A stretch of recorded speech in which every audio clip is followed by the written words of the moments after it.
My name is Bryn. I'm a Pilates instructor and osteopath. I have a sports science degree from Loughborough University as well as an osteopathic degree from the London School of Osteopathy. Sports background, I played rugby for England from under 16s up to England under 21s. County cricket, I was quite privileged growing up. My father was in the Navy, private school, so exposed to lots of good sports and amazing sports facilities really. So that's kind of been the breeding ground for me through my early years.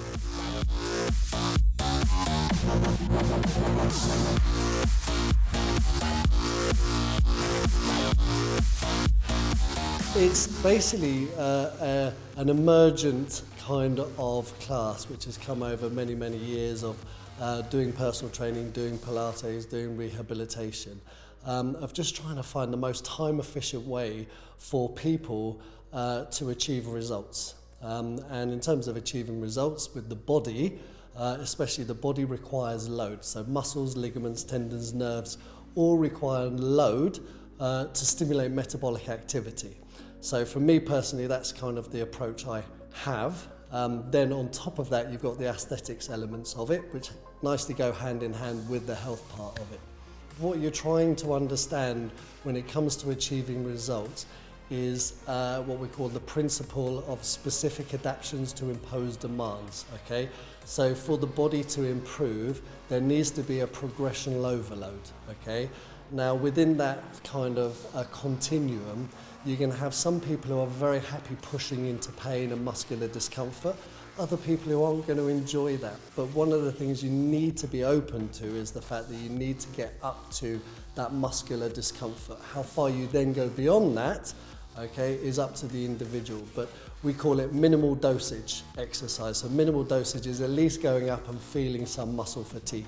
I'm very much an advocate of exercising in third gear. That the sustainability and the consistency element of it is really important. And if you're always pushing up to that discomfort, then in a year's time, your tolerance and capacity for that discomfort will improve naturally without it having to be an overly painful process. You know, I think in a lot of people's minds that they think exercise has to be totally painful straight away. You know, and they end up going through this figure of eight, all or nothing, where it's kind of becomes a seasonal thing.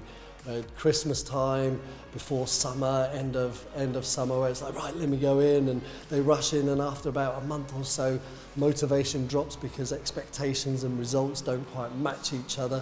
You know, here it's just trying to get people to just come off of that a little bit. Work very much within your own comfort levels. Again, I said, as if you do it sustainably, you will achieve results. Everybody's capacity will improve over time.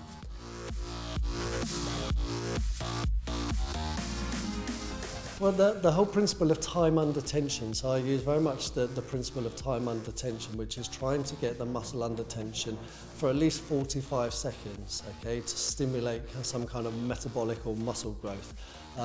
So again, depending on people's levels of fitness, they're all going to experience it relative to themselves, you know, but as an athlete to a novice exercise, it's just going to be relative to them. The principle is the same. To be realistic, if we look at the evidence around exercise and back pain, okay, what we know is that actually exercise still only has a moderate effect on pain, okay? Pain is a multi-dimensional phenomenon. It's not just about structural problems. There's no one type of exercise or one format of exercise which is any better than any other when it comes to pain. The best exercise is the one that gets done, you know? So it's much more trying to get people to understand that they need to explore exercise they enjoy, yeah?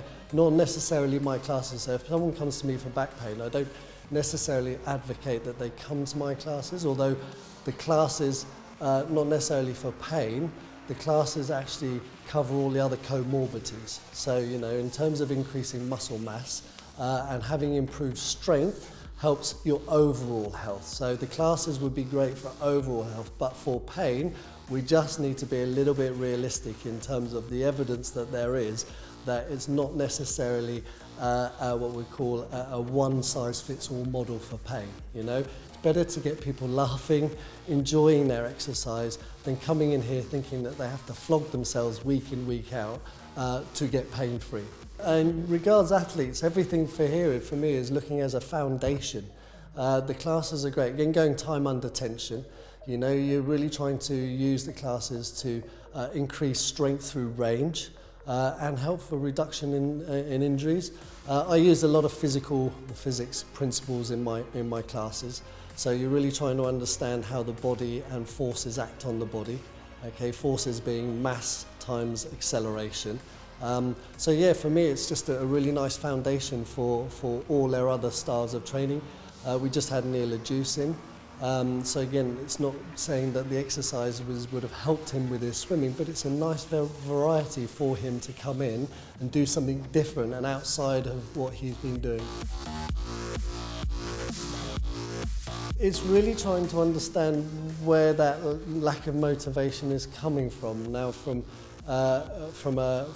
looking at behaviour and those kind of things, you're looking at the social and psychological aspects of it. So, you know, social support, what's their environment like, you know, are they able to get to class, is the class convenient, is it within an affordability?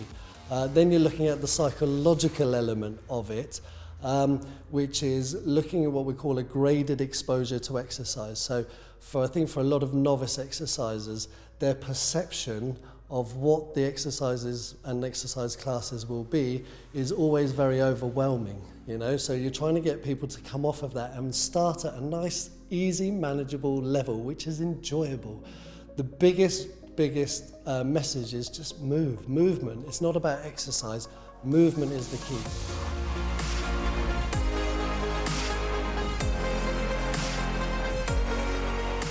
Jiena ġejt nipprova lesson il-bieraħ. U minna li jena mill-ħafna training u nerfa l-weights u hekk. Mbagħad meta ġejt, il-tuħ li kelli u ġejt nagħmel oħra llum u qed ngħidlek kull imkien jaħraq. U n-nar tal-infern jaħraq ħafna, Proset, Ibsa sew kienet imma tajba.